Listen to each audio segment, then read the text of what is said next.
오늘의 말씀은 사무엘하 9장 1절에서 7절까지입니다. 다 같이 합독하시겠습니다. 다윗이 이르되 사울의 집에 아직도 남은 사람이 있느냐? 내가 요나단으로 말미암아 그 사람에게 은총을 베풀리라 하니라. 사울의 집에는 종 한 사람이 있으니 그의 이름은 시바라. 그를 다윗의 앞으로 부르매 왕이 그에게 말하되 내가 시바냐 하니 이르되 당신의 종이니이다 아니라. 왕이 이르되 사울의 집에 아직도 남은 사람이 없느냐? 내가 그 사람에게 하나님의 은총을 베풀고자 하노라 하니 시바가 왕께 아뢰되 요나단의 아들 하나가 있는데 다리 저는 자니이다 아니라. 왕이 그에게 말하되 그가 어디 있느냐 하니 시바가 왕께 아뢰되 로드발 암미엘의 아들 마길의 집에 있나이다 아니라. 다윗 왕이 사람을 보내어 로드발 암미엘의 아들 마길의 집에서 그를 데려오니 사울의 손자 요나단의 아들 무비보셋이 다윗에게 나와 그 앞에 엎드려 절하매 다윗이 이르되 무비보셋이여 하니 그가 이르기를 보소서 당신의 종이니이다. 다윗이 그에게 이르되 무서워하지 말라. 내가 반드시 내 아버지 요나단으로 말미암아 내게 은총을 베풀리라. 내가 내 할아버지 사울의 모든 밭을 다 내게 도로 주겠고 또 너는 항상 내 상에서 떡을 먹을지니라 하니. 아멘. 할렐루야. 네, 이 시간 우리 앞뒤 좌우로 한번 이렇게 인사하겠습니다. 어디로 가든지 이기십시오. 이렇게 한번 인사하면 좋겠습니다. 같이 이렇게. 네, 어디로 가든지 이기십시오. 아멘. 네. 오늘 인사가 좀 어색합니까? 네.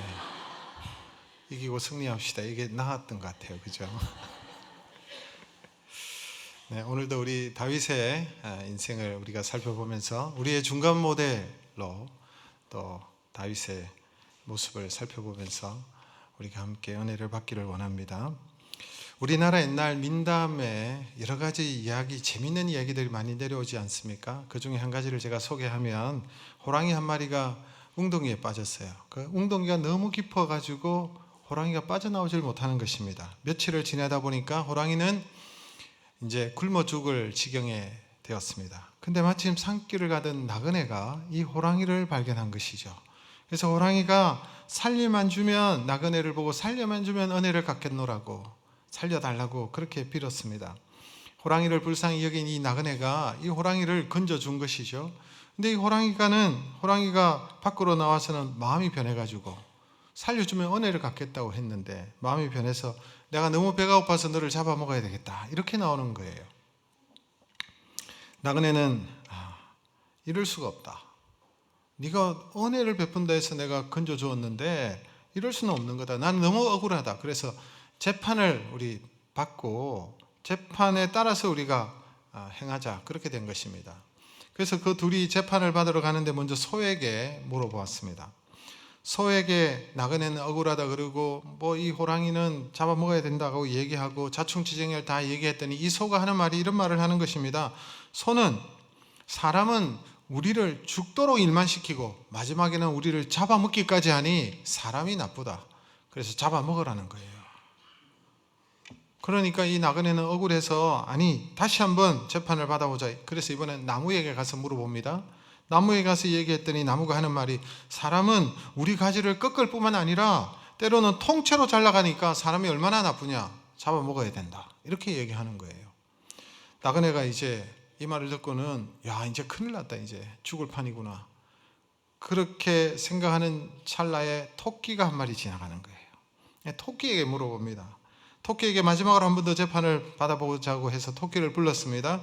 이 얘기를 듣고 난 토끼는 호랑이 말이 맞는 것 같은데 말로만 듣고서는 잘 모르겠으니까 현장 검증을 하자. 그래, 호랑이 네가 어떻게 있었느냐라고 물었을 때 이 호랑이가 자기 말을 들어주는 것 같아서 기분이 좋아가지고 그 웅덩이에 푹쭉 뛰어내려서는 내가 이렇게 있었는데, 이렇게 얘기를 하는 것이었습니다. 그때에 이 토끼가 이런 말을 합니다. 은혜를 모르는 자는 살 자격이 없으니 거기서 실컷 고생해라. 그렇게 하고는 토끼와 나그네가 떠나버렸다는 그런 재미난 민담이 있습니다. 여러분, 이 이야기의 핵심이 무엇입니까? 은혜를 아는 사람이 되어야 된다. 이 말이죠.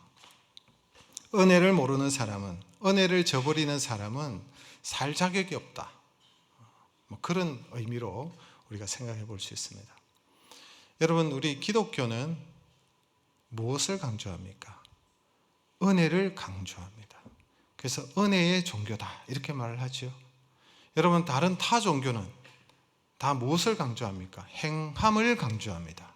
자신의 행위로, 자신의 선함으로 구원을 얻고 또 열반에 이른다, 이런 얘기를 합니다. 다른 타 종교들이 다 그렇게 얘기합니다. 자신의 스스로의 힘으로 구원을 이루어 가야 된다라고 얘기합니다. 세상도 그렇게 얘기하고 있습니다. 우리의 힘과 능력으로 이룰 수 있다라고 얘기하고, 그래서 자신의 그 수고로 말미암아 살아간다라고 가르칩니다. 근데 여러분, 기독교는 그렇지 않습니다. 기독교는 은혜를 강조합니다. 내가 하나님 앞에 무언가를 행함으로 말미암아, 내가 어떤 공로를 세움으로 말미암아 나에게 주어지는 것이 아니라 하나님의 은혜로 주어졌다는 사실을 우리에게 가르쳐주고 있습니다. 모두가 그저 주시는 하나님의 은혜라는 거예요. 자격 없는 자에게 베푸시는 은혜로 말미암아 우리가 구원을 받았고 하나님의 자녀가 되었음을 우리에게 말합니다. 그래서 이 은혜를 보답하겠다고 여기는 마음으로 살아가는 것이 우리 그리스도인의 삶의 대원리가 되는 것입니다. 여러분, 다윗의 인생도 그렇죠. 다윗이 하나님의 은혜를 입었음을 자신이 너무나도 분명히 알고 있습니다. 하나님 앞에 내게 주신 은혜를 내가 무엇으로 보답하여 살아갈고, 이런 태도를 가지고 있잖아요. 하나님 주신 은혜를 기억하고 하나님을 위해서 사는 거예요. 하나님을 생각하는 거예요. 하나님께서 기뻐하시는 일이 뭘까라고 생각하는 것입니다. 또한 여러분, 하나님의 은혜를 받은 자는 또 그 은혜를 받은 것을 하나님을 위할 뿐만 아니라 하나님께서 기뻐하시는 다른 사람에게도 그 은혜를 베풀며 살아가는 삶을 살아야 되는 것이죠. 오늘 내용이 바로 그 내용입니다. 오늘 본문에 보니까 므비보셋이라는 사람이 등장하고 있습니다. 므비보셋은 누구의 아들입니까? 네, 맞습니다. 요나단의 아들입니다. 사울 왕의 하나밖에 없는 핏줄, 손자였습니다. 요나단의 아들 므비보셋은 두 다리가 온전치 못했습니다. 다리를 절었습니다. 여러분, 지체장애죠. 이 요나단의 아들 므비보셋이 이 다리가 이렇게 불구가 된 이유는, 절개된 이유는 이 사울과 요나단이 길보아 전투에서 블레셋에게 패하고 난 다음에 전쟁에 졌습니다. 그래서 므비보셋의 유모가 이 므비보셋을 데리고 급하게 피난을 가다가, 도망을 가다가 실수로 이 아이를 떨어뜨린 겁니다. 그때 다리를 다쳐서 두 다리를 절개되고 어려움을 당하게 된 것입니다. 그런데 왕이 된 다윗이 왕이 되고 난 다음에 사울의 혈족 중에 남은 자가 있는지를 살펴보았습니다. 남은 자가 있는지 살펴보았더니 찾아낸 사람이 한 사람이었는데 바로 이 므비보셋이었던 사실입니다. 왜 여러분 다윗이 이 므비보셋을 찾습니까? 므비보셋을 찾는 이유가 무엇입니까? 여러분, 이 시대는 왕정시대입니다. 왕정시대에는 왕의 혈통이 바뀌면 이전 왕의 후손들이 살아남을 수가 없어요. 다 죽이는 것입니다. 영모나 반란이나 항상 이전 왕의 후손을 앞세워서 일어나기 때문에, 그래서 나라의 안전을 위해서, 미래를 위해서 모든 씨를 말려버리는 것이죠. 이성계가 이시조선을 세울 때도 마찬가지였습니다. 고려시대 왕족이었던 왕씨의 성을 가진 왕씨의 씨를 다 말려버리려고 그랬습니다. 그래서 이들이 살아남기 위해서 급한 김에 여러분, 한자로 왕자 그 성씨에다가 점을 찍어서 옥시로 성씨를 바꿔버린 거예요. 살기 위해서. 여러분, 그러니 다윗 왕조의 안전을 위해서, 미래를 위해서는 므비보셋이 사울 왕의 여러분 그 씨앗이기 때문에, 혈족이기 때문에 제거하는 것이 안전하는 것입니다. 또한 여러분, 므비보셋은 사울의 혈족이죠. 여러분, 사울이 얼마나 다윗을 죽이려고 애를 썼습니까? 군사를 풀어서 하루 이틀도 아니고 10년 이상을 다윗을 수색하고 다윗을 쫓아서 다윗을 죽이려고 했습니다. 다윗이 광야로 도망가고 동굴로 도망가고 도망다니는 삶을 살다가 이스라엘 땅에 살 길이 없어서 블레셋까지 망명까지 했던 여러분, 그런 시간들이 있었습니다. 단지 다윗을 도왔다는 이유로 수백 명의 제사장들을 죽이고 수많은 죄 없는 사람들을 죽이기까지 했습니다. 다윗이 이로 인하여서 심적인 고통과 육체적인 고통과 그 불안함과 두려움이 얼마나 컸겠습니까? 이런 원수의 자손이 바로 모비보셋이었습니다. 그래서 모비보셋이 자신을 찾는다는 말을 듣고는 두렵고 무서워했던 것을 볼 수가 있습니다. 이제 올 것이 왔구나. 다윗이 나를 죽이려고 하는 거구나 라고 생각했던 것이죠. 그런데 오늘 본문에 보니까 다윗은 이 모비보셋에게 은총을 베풀었다라고 표현하고 있습니다. 이 모비보셋에게 다윗은 사울왕이 가지고 있었던 모든 토지와 전답들과 모든 소유물을 누구에게 넘겨줍니까? 모비보셋에게 다 주는 것을 볼 수가 있습니다. 그것뿐만 아닙니다. 모비보셋으로 하여금 왕의 식탁에 함께 참여하도록 허락합니다. 왕의 식탁에 함께 참여하게 합니다. 왕의 식탁에는 누가 앉는 자리입니까? 자신의 아들들이 앉는 자리입니다. 왕자들이 앉아서 함께 왕과 함께 식사를 나누는 자리입니다. 그 자리에 모비보셋의 자리를 준비한 것입니다. 이 말의 의미는 이 모비보셋을 자신의 아들로 삼겠다는 것입니다. 아들처럼 왕자처럼 대우하는 것입니다. 그 이유가 무엇입니까? 오늘 본문에 보니까 모비보셋의 아버지였던 요나단을 기억하고 다윗이 그렇게 하였다라는 내용이 나옵니다. 요나단은 우리가 아는 대로 다윗을 얼마나 사랑했습니까? 자신의 생명처럼 사랑했다고 기록하고 있습니다. 사실 여러분, 요나단은 다윗을 대적하고 미워해야 되는 것이 많습니다. 왜냐하니까 자신의 아버지가 다윗을 미워했기 때문에, 제거하려고 했기 때문에. 또한 여러분, 이 다윗은 자신의 정적이 되는 자 아닙니까? 왕이 될 수 있는 자이기 때문에 제거하는 것이 맞습니다. 다윗이 이미 사무엘 선지자로부터 기름 부음을 받았다는 사실을 알고 있습니다. 백성들의 마음이 다 다윗에게 쏠려 있다는 사실도 알고 있었습니다. 사울이 죽인 자는 천천히요 다윗은 만만이다라고 여인들이 노래했습니다. 노래를 지어서 불렀습니다. 그럼에도 불구하고 요나단은 아버지에 대한 불효는 물론이고 왕자로서 왕의 지위까지 포기하면서 이 다윗을 사랑했습니다. 자신의 생명처럼 사랑했습니다. 다윗을 격려하고 위로하고 품고 도망갈 길을, 살 길을 알려주었던 여러분 친구가 바로 요나단이었습니다. 그런데 이 모비보셋이 바로 이 요나단의 아들이었던 것입니다. 그래서 여러분 오늘 1절에 보니까 내가 요나단으로 말미암아 그 사람에게 은총을 베풀리라 하니라 그렇게 말하고 있습니다. 여러분 7절의 말씀도 우리 같이 한번 읽겠습니다. 7절 다윗이 그에게 이르되 무서워하지 말라 내가 반드시 내 아버지 요나단으로 말미암아 내게 은총을 베풀리라. 다윗은 요나단으로 말미암아 모비보셋에게 은총을 베풀겠다는 것입니다. 자신이 그 요나단에게 받았던 그 사랑을 기억하고 그 은혜를 기억하고 그의 아들인 이 모비보셋을 돌아보는 그런 모습을 오늘 우리에게 말하는 것입니다. 또한 여러분 다윗은 이 요나단과 언약을 맺었어요. 마지막 이 요나단과 헤어지는 그 순간에 사무엘상 20장에 보니까 요나단이 이런 말을 합니다. 하나님이 너를 왕으로 세울 것인데 네가 왕이 되면 내 가족들에게 은혜를 베풀어 달라. 그 약속을 한 거예요. 다윗은 그 약속을 기억하고 모비보셋을 제거하지 않고 자신의 아들로 삼고 아들처럼 여기고 모든 재산을 다 넘겨주고 사랑해 주는 것을 볼 수가 있습니다. 여러분 그런데 사무엘하 9장 3절에 보면 묘한 표현이 나옵니다. 여러분 같이 한번 읽어보실래요? 3절의 말씀 같이 읽습니다. 내가 그 사람에게 하나님의 은총을 베풀고자 하노라. 여러분 다윗이 모비보셋에게 은총을 베풀었다, 은혜를 베풀었다 이렇게 표현하면 되는데 하나님의 은총을 베풀고자 하노라 라고 말하는 것입니다. 내가 그에게 은혜를 베푸는 것인데 이것이 하나님의 은총을 베푸는 것으로 이 은총이 하나님으로 말미암은 것으로 그렇게 표현하고 있다는 사실입니다. 그냥 내가 은총을 베푸는 것이 아니라 하나님의 은총, 하나님의 은혜를 그에게 베풀고자 하는데 내가 이렇게 은혜를 베푸는 것은 그 근거가 바로 하나님의 은혜다라고 얘기하는 것입니다. 여러분 여기 은총이라는 말은 히브리어 단어로 헤세드라는 단어입니다. 이 헤세드와 비슷한 단어를 신약 성경에서 찾아보라면 사랑인데요. 아가페 사랑을 말하는 것입니다. 세상의 사랑과는 완전히 차별이 되는 그런 사랑, 하나님의 사랑을 표현할 때 쓰는 단어가 바로 헤세드라는 단어입니다.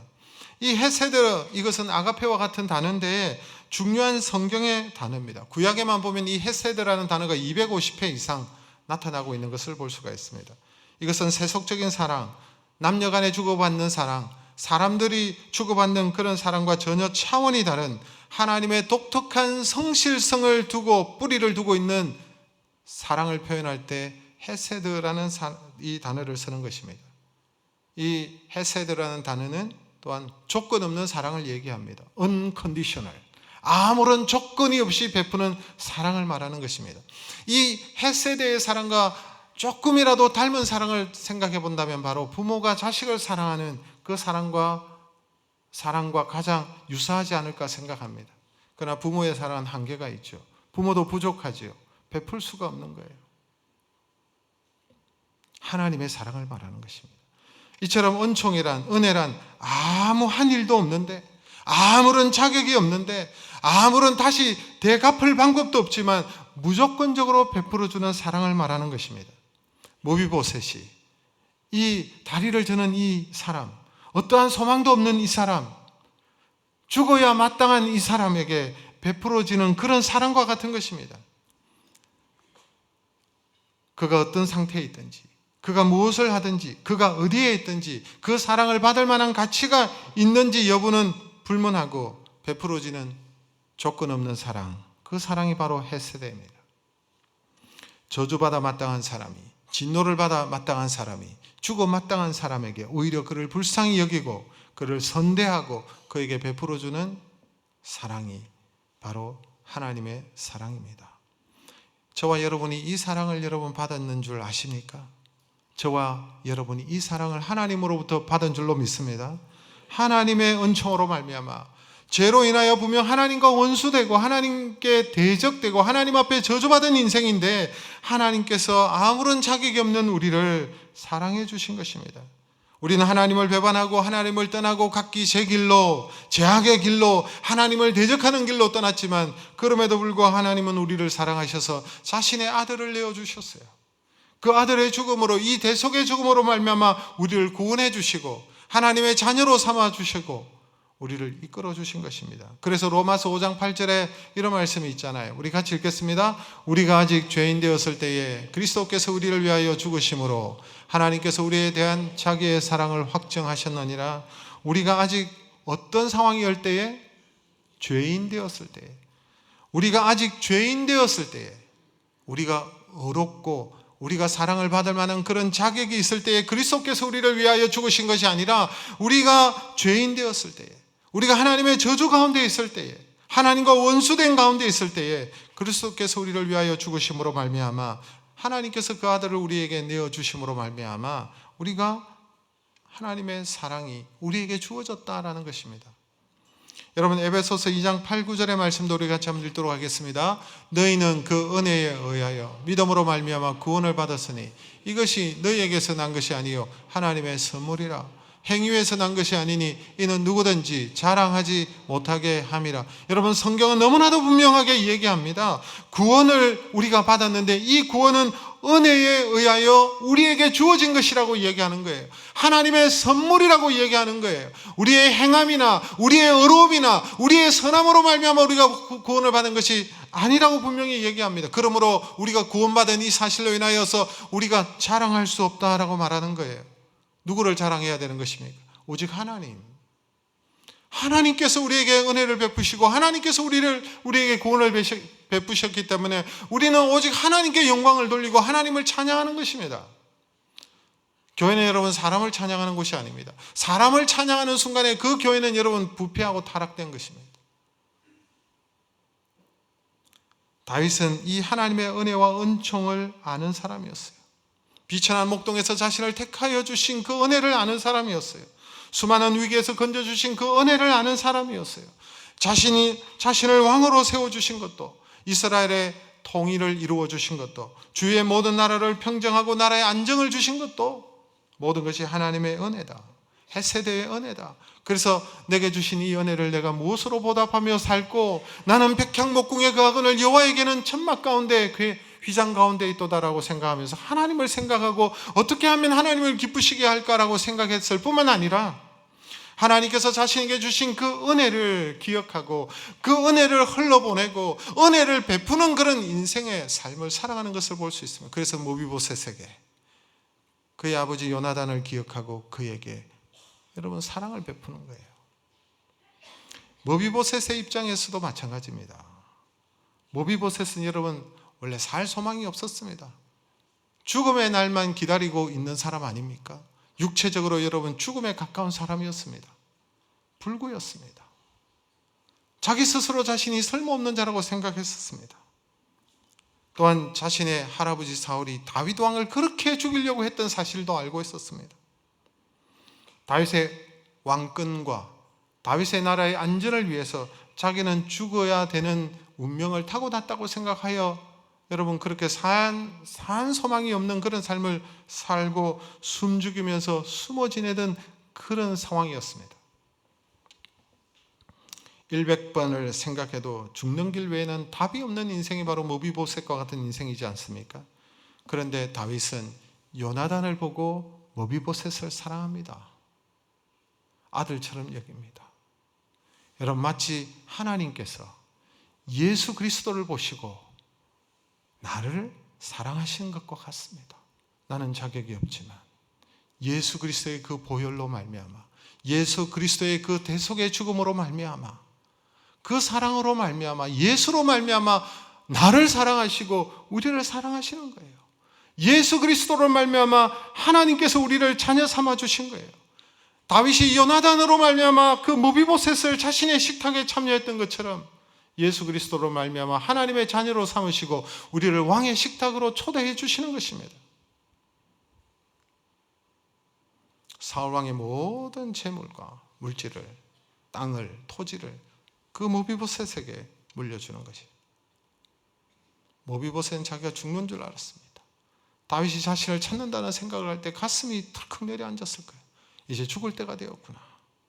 그런데 사랑이었습니다. 은총이었습니다. 은혜였습니다. 이 은혜를 받은 이 모비보셋이 다윗 왕 앞에 엎드리면서 어떻게 고백하고 있습니까? 사무엘상 9장 8절의 말씀입니다. 같이 읽습니다. 종이 무엇이간데 왕께서 죽은 개와 같은 나를 어찌 이토록 돌아보시나이까. 자신을 뭐라고 말합니까? 죽은 개 같은 나를, 죽은 개와 같은 나를. 쓸모없다는 거예요. 죽은 개가 무슨 쓸모가 있겠습니까? 죽은 인생이라고 고백하지 않습니까? 죽어 마땅한 자신에게 이런 은혜를 베푸시니, 상상할 수 없는 은혜를 베푸시니, 감당할 수 없는 은혜를 베푸시니 고맙고 황송하고 어찌할 바를 모르겠다라고 고백하는 것입니다. 여러분, 바로 이 모비보셋의 모습이 사실 우리의 모습입니다. 우리가 모비보셋과 같은 자였습니다. 아무런 소망이 없는 자였습니다. 죄로 말미암아 죽어 마땅한 자들이었습니다. 하나님과 원수된 사람이었습니다. 하나님과 원수가 되었다는 말은 소망이 없는 거예요. 하나님과 원수가 됐는데 어떻게 살 소망이 있겠습니까? 죄로 인하여 죽어 마땅한 우리를 하나님 살려주시고 하나님의 자녀가 되게 하시고 영원한 하나님의 나라의 기업을 우리에게 주시는 그 놀라운 은혜를 우리가 입었기에 우리의 모습이 모비보셋입니다. 저희 가정에서는 여러분들 마찬가지겠지만 가정 예배를 꼭 드립니다. 저도 교회를 목회하고 성도를 돌아보는 또 말씀을 준비하는 목사이기에 또한 자녀들의 아버지이기 때문에 가정의 또 영적인 제사장이기 때문에 가정 예배, 이전에 자주 매일 드릴 때도 있었지만 적어도 한 주에 한 번은 가정 예배를 드리는데, 가정 예배를 드리면서 아주 오래전에 우리 아이들이 생각이 납니다. 그때 가정 예배를 드리면서 불렀던 찬송 중에 찬송가 151장이라는 찬송이 있었습니다. 만왕의 왕 내 주께서 이라는 찬양입니다. 여러분 아시죠? 만왕의 왕 내 주께서 왜 고초 당했나. 이 벌레 같은 날 위해 주 보혈 흘렸네. 십자가 십자가, 이런 찬양이죠. 근데 아이들과 찬양을 부르는데 우리 아이들이 그때 아마 초등학교 저학년이었던 것 같아요, 제 기억에. 근데 이 찬양을 부르는데 우리 큰애가 찬양을 안 해요. 입을 꼭 닫고는 찬양을 안 하는 거예요. 그래서 제가 찬양하다가 중단하고, 너 왜 찬양을 안 하니? 너 왜 같이 찬양을 안 부르니? 라고 제가 물었습니다. 근데 아이가 못 부르겠다는 거예요. 왜 못 부르겠냐 했더니 이 아이가 하는 말이, 자기는 벌레가 아닌데 이 벌레 같은 날 위하여 피 흘려 주셨다, 이런 표현을 하니까 그 징그러운 벌레가 자기라고 생각하니 자기 용납이 안 돼, 이해가 안 된다는 거예요. 그래서 제가 이 초등학교 저학년 아이를 왜 우리가 벌레 같은 존재인지를 설명해야만 됐습니다. 우리가 왜 벌레 같은 인생인지 설명하는 것이 쉽지 않았습니다. 그런데 돌아보니 초등학생뿐만 아니라 어른이 되어도 설명 이전에 문제가 있습니다. 지식으로 받아들일 수가 없어요. 이것은 자신이 깨달아야 되는 거예요. 체험해야 되는 거예요. 내가 왜 죽은 개 같은 인생인가? 내가 왜 벌레 같은 인생인가를 본인이 깨닫지 않으면 이 고백은 할 수가 없는 것입니다. 하나님의 사랑을 알고, 그 놀라우신 하나님의 사랑을 알고, 우리가 죄인이라는 사실을 알 때에 우리가 눈 뜨고 호흡하는 그 자체가 죄악투성이고, 우리의 행하는 모든 행함이 죄악이라는 사실을 알고, 그럼에도 불구하고 하나님께서 우리에게 베풀어 주신 그 사랑을 깨닫는 자만이 이런 찬양을 할 수가 있는 거예요. 다윗이 고백하지 않았습니까? 사람이 무엇이기에 주께서 나를 기억하시고, 인생이 무엇이기에 나를 생각하시나이까.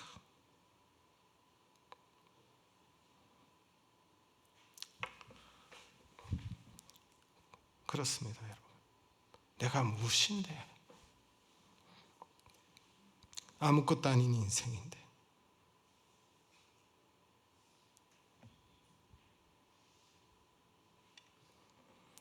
모비보셋의 고백이 저와 여러분의 고백이 되어야 될 줄로 믿습니다. 이게 은혜 받은 자의 모습이에요. 여러분, 모비보셋이 이 놀라운 은총을 입고 난 다음에 많은 세월이 지났습니다. 아마 십수년이 지난 것 같아요. 다윗의 아들 압살롬이 반란을 일으켰습니다. 사랑하는 아들이었어요. 많은 아들 가운데 압살롬을 사랑했습니다, 다윗이. 근데 이 압살롬이 아버지를 대적하고 일어난 것입니다. 그래서 다윗은 이 아들의 반란을 피하여 밤중에 버선발로 울면서 그렇게 피난길에 올라야 되었습니다. 모비보셋도 왕의 측근들과 함께 왕을 모시고 피난길에 오르려고 했습니다. 그런데 그의 종이었던 시바가 이런 말을 했습니다. 주인은 몸이 불편하시니 함께 하시는 것이 오히려 왕에게 폐가 될 수 있으니까 집에 머무르십시오 라고 말한 것입니다. 시바의 계략이었습니다. 모비보셋이 다윗과 함께 하지 못하도록 그렇게 막아선 것입니다. 그리고는 자신이 다윗을 따라갑니다. 다윗을 주기 위해서 떡과 수많은 음식들을 준비해서 다윗에게 찾아가서 다윗에게 호감을 샀습니다. 그래서 모비보셋이 물려받았던 그 모든 재산을 나중에 왕이 다시 반란을 제압하고 돌아왔을 때 그 재산을 자신이 다 차지하려고 하는 그런 계략을 꾸몄던 것입니다. 그래서 찾아가지 못하죠. 다윗에게 시바가 이런 고백을 했을 때 다윗이 흡족하게 여기고, 어려운 상황에 시바가 자신을 그렇게 생각해 주는 부분에 있어서 고맙게 생기고, 또한 시바가 말하기를 모비보셋을 비난했습니다. 왕과 함께 하지 않는 이유는 다른 생각이 있어서, 왕이 없는 이 사이에 자신의 어떤 앞으로 사울의 나라를 다시 세우고 싶어서 이런 식으로 여러분 계략을 꾸미고 다윗을 속였습니다. 그때 다윗이 이 말을 듣고는 어떻게 하느냐? 내가 다시 돌아가면, 다시 이 반란을 제압하고 돌아가면 무비보셋에 있는 모든 재산을 너에게 주겠다라고 다윗이 약속해 버립니다. 무비보셋은 집에 머무를 수밖에 없었죠. 집에 머무는 동안 왕의 피난길에 왕이 고생하시는데 내가 그냥 지날 수가 없다고 생각하고 반란이 진압되고 왕이 다시 궁으로 돌아올 때까지 무비보셋은 이러한 모습으로 살아갑니다. 여러분 사무엘하 19장 24절 말씀 우리 같이 한번 읽어볼까요? 사울의 손자 무비보셋이 내려와 왕을 맞으니 그는 왕이 떠난 날부터 편안히 돌아오는 날까지 그의 발을 맵시 내지 아니하며 그의 수염을 깎지 아니하며 옷을 빨지 아니하였더라. 무비보셋이 어떻게 살아갑니까? 왕이 그렇게 고생하시니 내가 맵시를 낼 수 없고 내가 수염을 깎는 것이 불충한 것 같고 내가 옷을 빨고 깨끗한 옷을 입고 살아가는 것이 마음이 불편한 거예요. 수염도 깎지 않고 옷도 빨지 않고 왕이 돌아올 때까지 학수고대하면서 기다리는 거예요. 여러분 이 무비보셋의 마음을 알겠습니까? 세월이 많이 지났어요. 다윗이 베푼 그 은혜가 그 마음이 식을 수가 있지 않겠습니까? 내가 지금 누리고 있는 것들이 여러분 계속 시간이 지날수록 계속 누리다 보면 이게 당연한 것으로 여겨요. 그러나 무비보셋의 마음은 한결같았습니다. 자신에게 은혜를 베푼 자가 그 왕이 고난 중에 있는데 순환을 당하고 있는데 가슴 아파하면서 자신도 그 고난에 동참하기를 원했던 그 마음으로 수염도 깎지 않고 옷도 빨지 않고 그렇게 살아가는 거예요. 여러분 우리는 어떻습니까? 우리는 지난날 그 하나님의 은혜에 대한 감격이 메말라 있지 않습니까? 우리에게 베풀어 주신 그 놀라운 은혜가 우리에게 주어졌음에도 불구하고 시간이 지날수록 그 감격이 사라지고 감사도 사라지고 마치 당연한 것으로 여기고 오히려 나에게 부족함을 보고 하나님을 원망하고 불평하는 그런 우리의 모습은 아니신지 모르겠습니다. 무비보셋을 보세요. 세월이 흘렀음에도 불구하고 그 마음이 한결같아요. 여러분 남편이 먼 고국에서 외국에 나가서 혼자 고생하고 돈을 법니다. 가족들과 떨어져서 돈을 보내고 돈을 벌고 여러분 고생하고 있습니다. 수고의 땀을 흘리고 있습니다. 남편이 이렇게 고생하는데 아내가 그 돈으로 남편이 보내준 돈으로 호의호식하며 살 수가 있겠습니까? 그럴 수는 없죠. 남편의 은혜를 생각한다면 남편의 그 수고를 생각한다면 그럴 수가 없는 거예요. 함께 어려움을 참고 절약하고 아끼고 남편이 돌아올 때까지 남편의 그 수고를 기억하면서 함께 동참하고 그 수고에 동참해야 되는 거예요. 주님의 은혜를 받은 사람은 주님의 은혜를 입은 사람이라면 주님을 사랑하는 사람이라면 그 은혜를 앞에 감사가 있는 사람이라면 주님의 고난에 주님의 수고에 함께 동참해야 되지 않겠습니까? 주님께서 나를 위하여 십자가를 지시고 나를 위하여 피 흘려 주시고 나를 위하여 그 순환을 당하셨다면 우리도 그것을 기억하고 감사할 뿐만 아니라 내게 주신 십자가, 내가 짊어지고 가야 될 십자가, 나의 사명의 십자가 감당하며 살아야 되지 않겠습니까? 우리를 흠도 없이 티도 없이 온전하게 하시기 위해서, 거룩하게 하기 위해서 주의 보혈로 우리를 씻어주시고 우리를 어렵다 하기 위해서 죽어주셨다면 우리의 삶이 의를 위하여, 여러분 우리가 거룩을 위하여 살아가야 되지 않겠습니까? 계속해서 죄악을 범하고 나의 욕심대로 나의 정욕대로 살아가는 것이 믿는 자의, 은혜 입은 자의 합당한 모습이 아닐 거예요. 그래서 우리가 은혜 입은 자로서 그 은혜를 생각하면서 여러분 살아가는 것이 그리스도의 인의 삶의 원리라는 것입니다. 압살롬의 반란을 진압하고 다윗이 예루살렘으로 다시 돌아왔습니다. 그리고 무비보셋을 찾아서 너는 왜 나와 함께 하지 않았느냐 책망했습니다. 무비보셋이 사실대로 시바가 자신을 속이고 혼자 떠난 사실을 알리고 그 모든 되어진 일들을 다 다윗에게 얘기했습니다. 다윗이 이 사실을 알았음에도 불구하고 어떻게 된 셈인지 무비보셋에게 절반의 재산만 여러분 되돌려 주었습니다. 시바가 다시 돌아와서 모든 재산을 차지했어요. 그리고 난 다음에 다윗이 오해가 풀렸을 때 절반의 재산만 무비보셋에게 되돌려 주었습니다. 무비보셋은 왕의 잘못된 판단으로 말미암아 자신의 재산의 절반을 잃어버리게 된 것입니다. 얼마나 억울한 일입니까? 그런데 이러한 결과에도 불구하고 모비보셋이 이런 고백을 합니다. 여러분 사무엘하 19장 30절 말씀 같이 읽겠습니다. 모비보셋이 왕께 아뢰되 내 주 왕께서 평안히 왕궁에 돌아오시게 되었으니 그로 그 전부를 차지하게 하옵소서. 무슨 말이에요? 왕이 무사히 돌아오신 것만으로도 나는 만족합니다.